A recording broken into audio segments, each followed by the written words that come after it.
here. Most of us still have our deeds, and today we have to fight issues in court under situations that we call heirs property, because we got the paper, we'll be sure who we been. And so we are still the heirs to this land, and this is our legacy.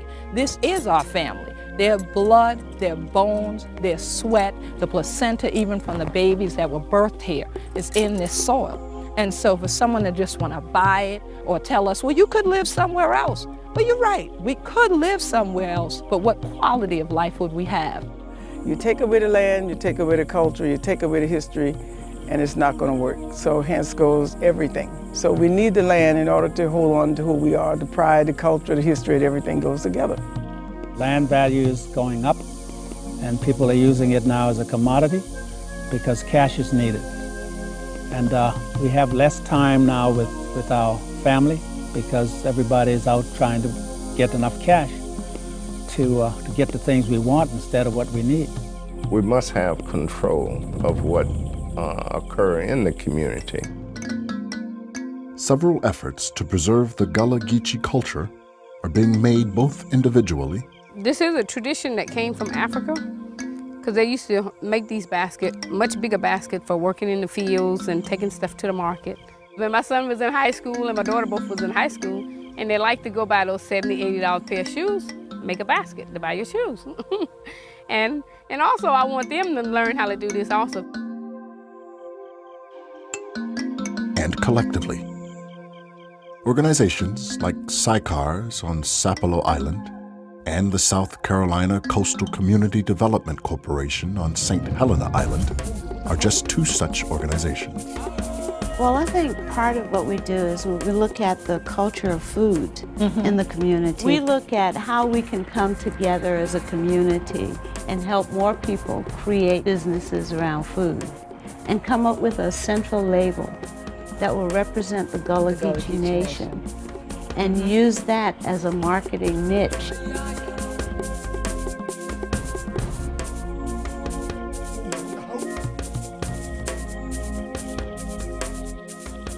We practice working with the baskets. We still cast nets. We still build boats and the things that the early slaves brought to this country, the same traditions and things we did to survive then.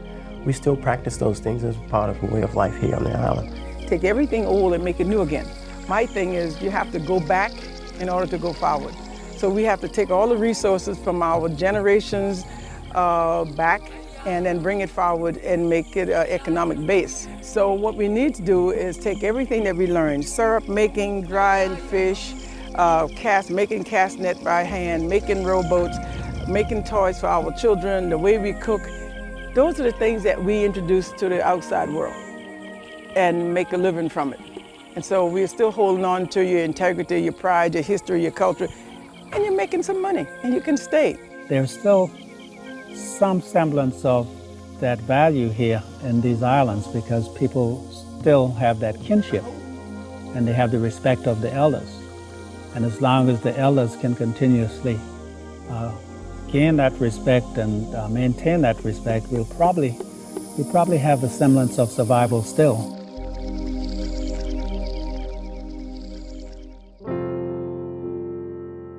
The fate of the Gullah Geechee Nation is still unknown.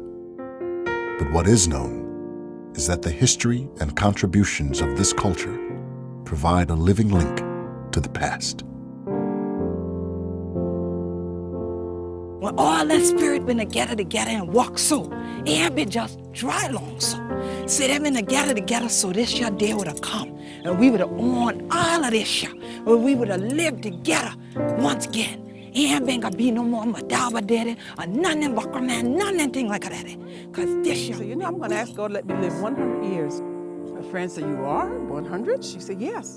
So she went to bed that night, she got ready for bed, she got on her bed, she said a prayer, she asked God to let her live. We have people that live other places and they can't wait to come back home. As soon as they come back home, for instance, they take off their shoes, they wanna go clamming, they wanna go fishing, they want some peas and rice, they want some smoked mullet. So even though they're in the city, as soon as they come back, it reverts. And we don't want to lose that. And they know that they come back, there's land for them to put their feet on that belongs to them. I think there are lessons here. There are lessons where people valued family, and kinship, as well as caring about one another. And that was necessary because of the fact that we were isolated and we had to rely on what we knew, traditions from West Africa, customs from West Africa, even foodways. And we passed that along, and we shared that with whomever needed it. And so we met the needs together. That's one lesson. Secondly, the lesson of economic development, maintain land ownership, produce their own foods, produced all of the things that they needed for life, how we use it together in terms of cooperatively together. Nobody owned the land, people shared land. And the new economy has caused us to change that, but most of the time, land was used as people needed it. I think the other lesson is education, how we learn, and who we learn from. Everybody who can teach taught, and everybody tried to learn what they needed to learn in order to make progress. To lose this culture would be to lose a piece of American history, and as many believe, to dishonor a people for a second time.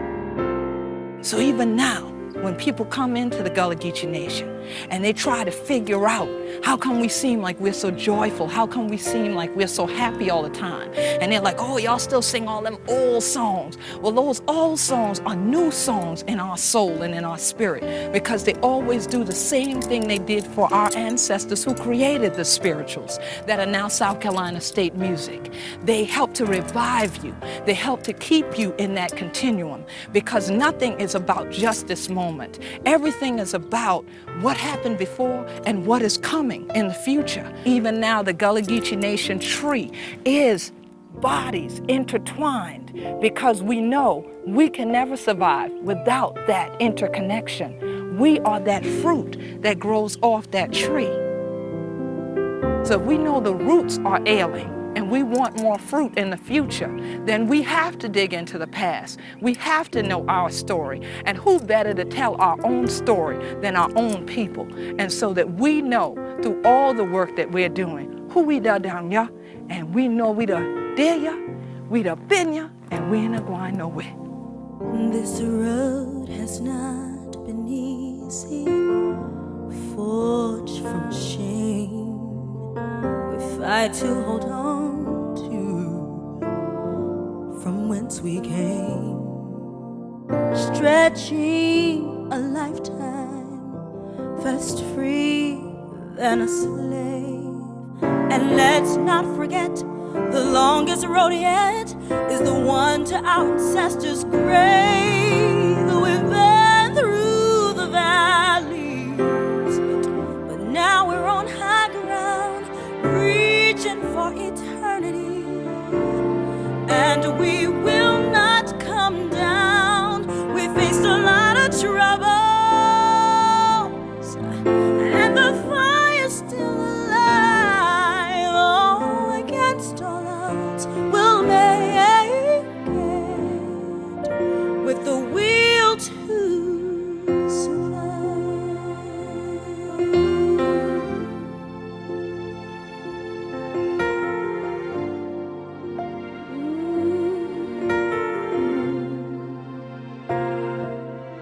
So we keep on going in the ways that we know, standing strong and holding on. Can't let my people go. No, we won't ever stop trying to keep our roots alive. Oh, and plant anew the pride that grew from a